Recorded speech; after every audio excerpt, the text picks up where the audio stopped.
sorry to pick up once again on the fact that, again, Mr. Glass has said that you, ladies and gentlemen in the room, are propping up anti- or pro-dictator regimes, that you in this room are doing deals with Saudi Arabia. Ladies and gentlemen, the West may have made and has made grotesque errors in propping up dictators in the Middle East.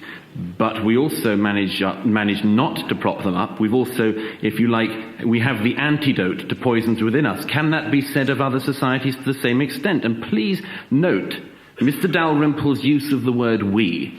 It was we when it was people carrying out massacres in the West, in the past, your forebears. It was only we when it's us doing bad things. When is it we expressed by Mr. Dalrymple of pride of what the West has done? That he cannot bring himself to do, and I hope you note it, ladies and gentlemen. This is masochism, and it's being offered to you by a sadist.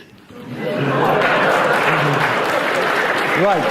I make no apology for reminding the audience in this room about Western history. I'm a historian. And I think, if we forget what we've done, so much of Western colonialism simply isn't taught in our classrooms. The history of the extinction of all these hundreds of different tribes and peoples who we have driven to extinction, we don't know about this. I particularly make no apology for mentioning the Holocaust. The Nazis were certainly not afraid of asserting the superiority of Western values. Oh, for goodness sake. No, it's a very serious point. With that. It's a very serious point. And they contrasted their Western and their rooted German values as they saw it. No, it is an absolutely serious and essential point.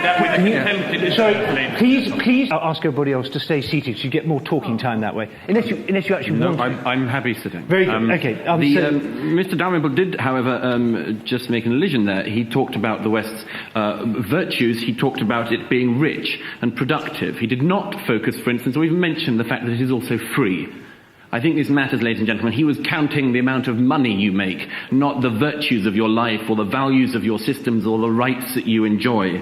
I'm quite loath in a way to mention Iraq, but somebody just did. This is usually the moment at which I start to lose the debate. But I would, since most of you voted anyway, it doesn't matter.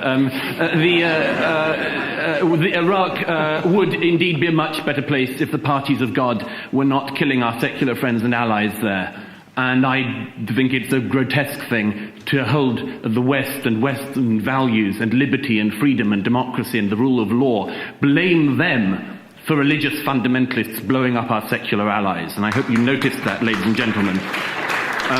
And why we compare them with Muslim values? I agree with the lady. We could have focused on Buddhist values. We could have focused on any other types of values. The reason why it kept on coming back to it is, as you know, because this is the matter of our time. And it is not hard at the moment to notice the calls for the different type of societies that people want to create. And that there is a clear difference. And I hope, ladies and gentlemen, when you vote for the right side tonight, you make this clear. There is a difference between the Western states which practice their own values that we sometimes mistakenly call Western values. And yes, we should call them liberal values, and yes, we should call them universal values, but we identify them with the West because they came from the West, because they were nurtured in the West, and that they are hopefully, I hope you will agree, asserted by the West and believed in by the West. We are the people that can spread this. Thank you.